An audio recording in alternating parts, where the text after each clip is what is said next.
My name is Victoria Lang and I am 31 years old.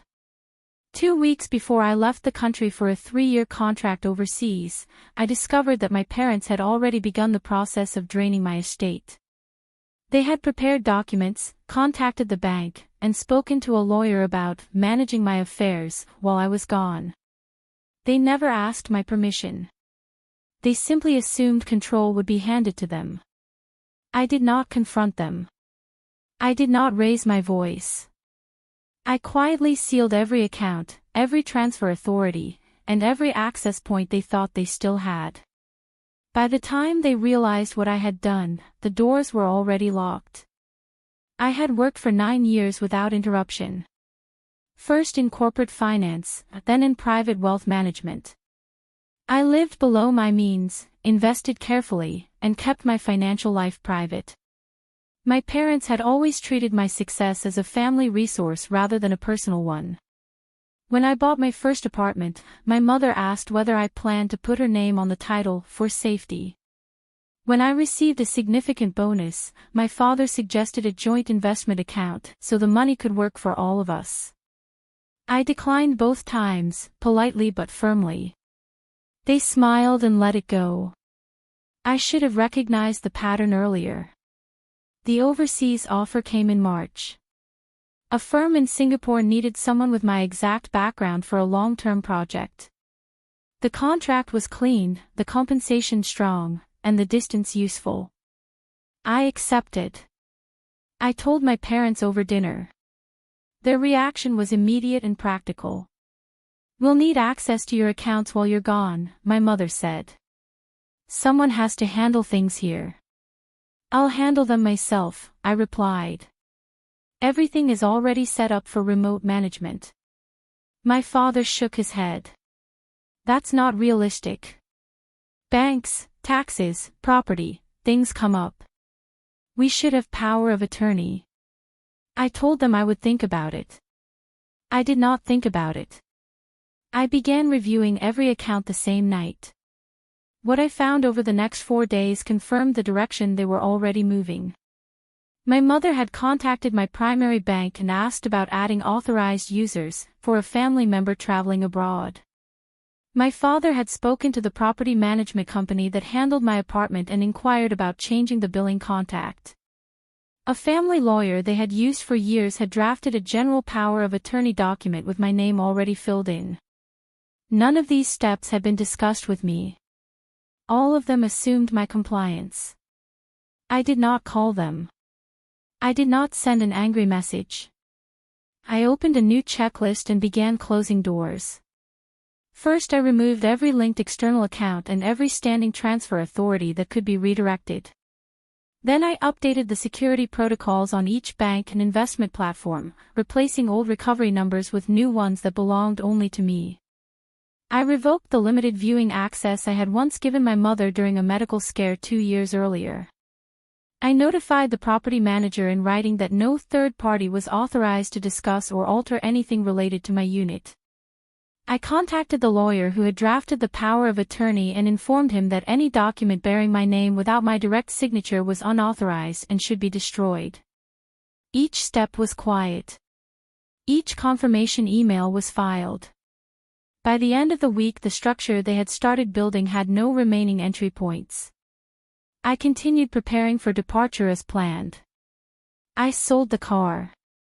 I placed the apartment under a long-term management contract with a reputable firm that answered only to me. I set up automated systems for taxes, insurance, and routine payments.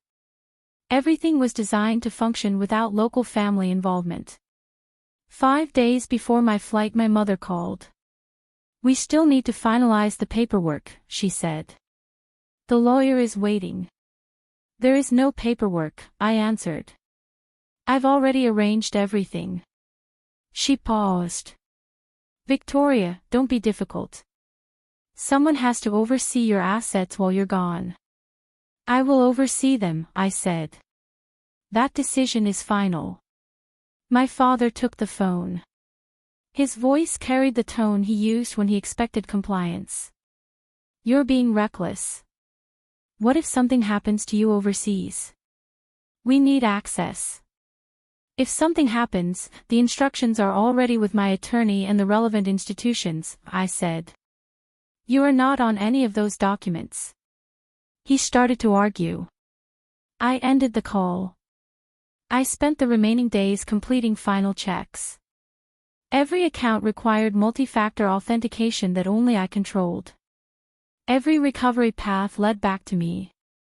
Every third-party authorization had been removed. The estate they had begun treating as available was no longer reachable from their side.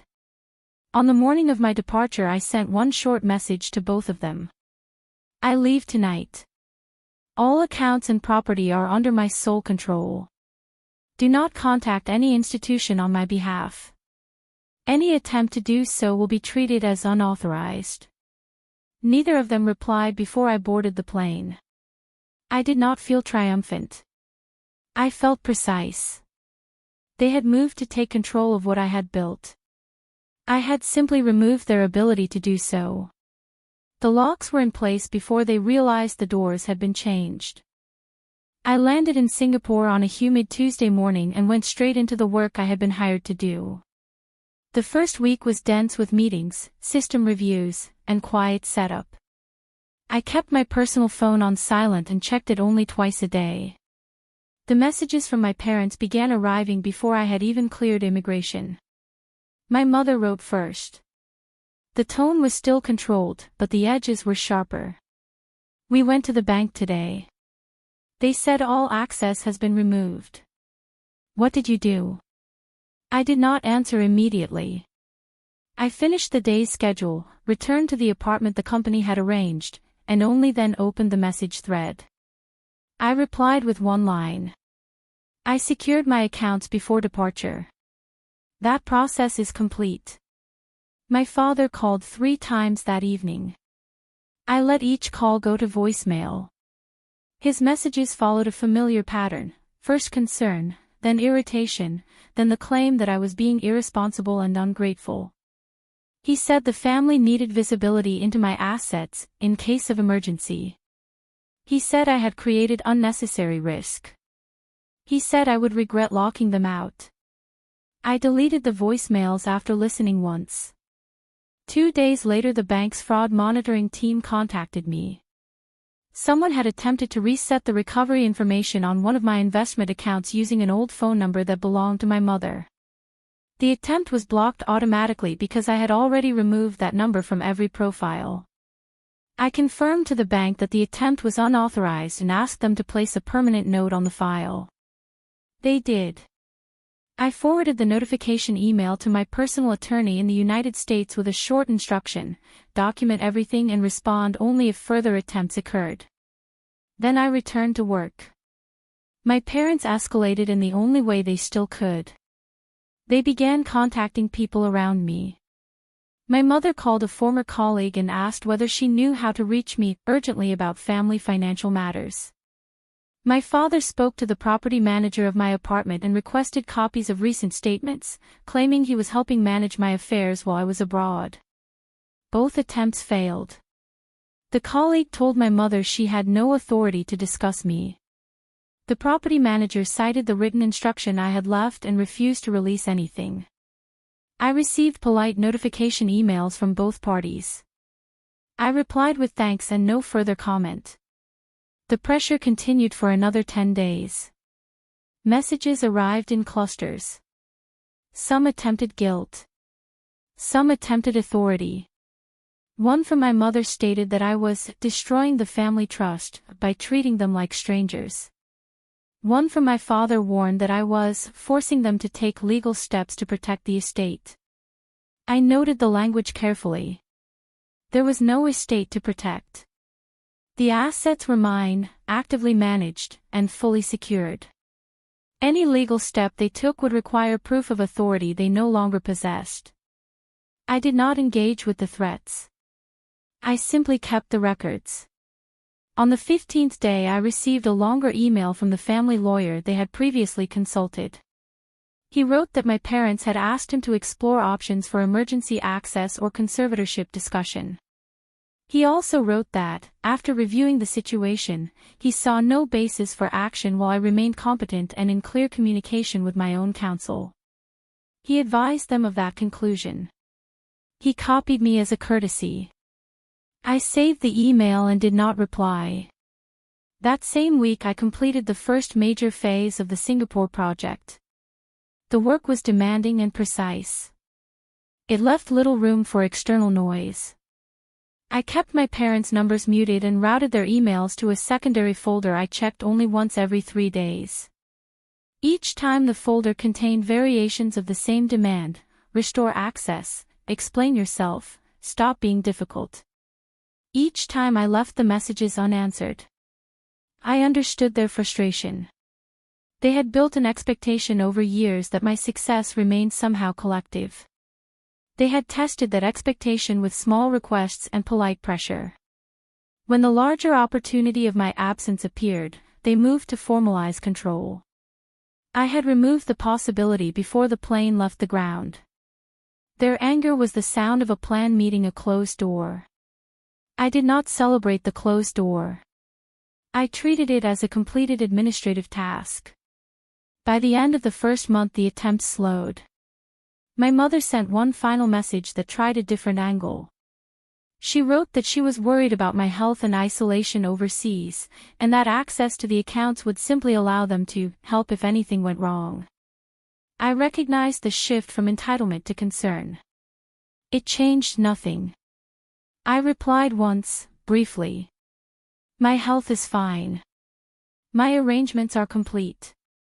Please do not contact any institution on my behalf again. After that the direct messages became infrequent.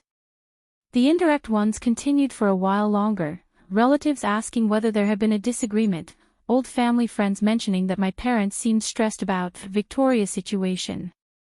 I answered those inquiries the same way each time: there was no situation, only a decision I had already made and implemented. Most people stopped asking once they realized no drama would be supplied. I focused on the work. The project required careful structure and long hours. I delivered what was asked of me and kept my personal systems equally ordered. Every account remained under sole control. Every recovery path still led only to me. Every third-party request continued to meet the same wall. They had schemed to drain the estate while I was gone. I had sealed it before I left. The rest was simply the sound of that fact settling. By the third month the direct pressure from my parents had almost stopped. The messages became infrequent and shorter. The attempts to reach institutions on my behalf ended after the second formal refusal. What remained was a quieter form of resentment that traveled through family channels instead of bank portals. My mother began telling selected relatives that I had cut them off completely, and that I was hiding money overseas. My father used more careful language. He said I had become difficult to deal with, and that I was refusing reasonable family oversight.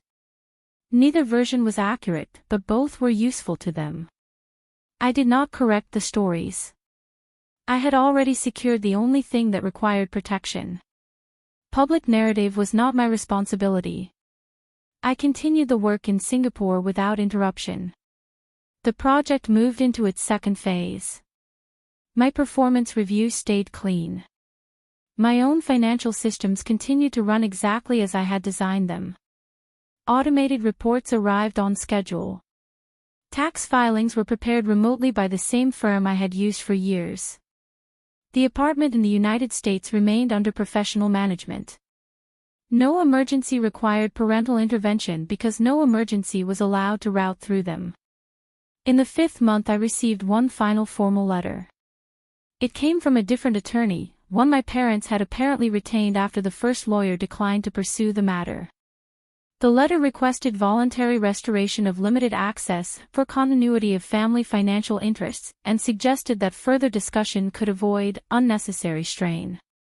I read it once, scanned it into the same encrypted folder that held every prior attempt, and forwarded it to my own counsel with a single instruction: reply with a clear refusal and a reminder that any further contact with institutions would be documented as unauthorized. The reply was sent. No additional letters arrived. I did not feel the need to call my parents.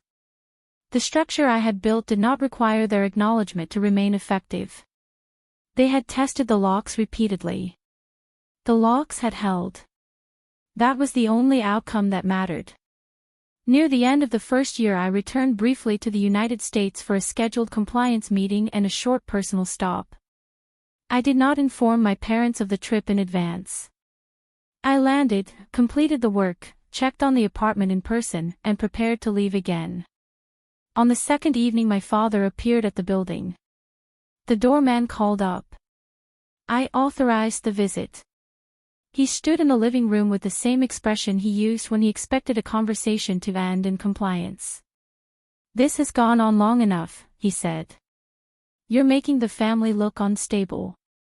"I'm making my assets unreachable to people who try to assume control without consent," I replied.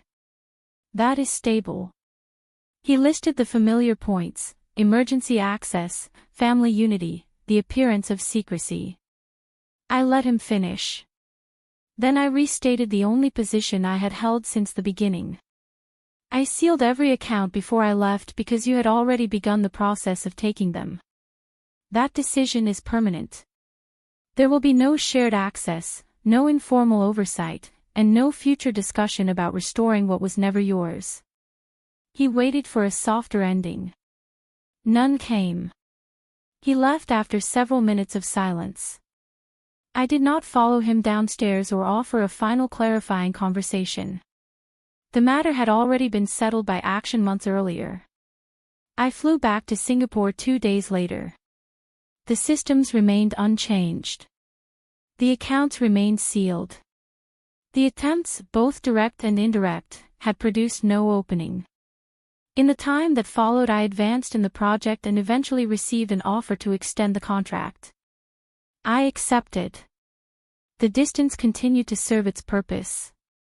My parents adapted in the way people adapt when a door remains closed. They stopped pushing against it in public and began describing the closed door as my failure rather than their overreach. I allowed the description to stand. It required no response. I still manage every account myself. I still receive the same clean reports. I still authorize nothing that routes through them. The estate they intended to drain while I was gone remains exactly where I left it, under my sole control, operating without their involvement, and closed to the access they assumed would be automatic. They schemed quietly. I sealed everything more quietly. The difference is that my version required no further maintenance. Thank you for watching Hidden Truth Revenge. If this story stayed with you, leave a comment and tell me where you are watching from. You are allowed to lock the doors before someone else tests them. All characters, conflicts, and events are fictional and created only for entertainment and educational purposes.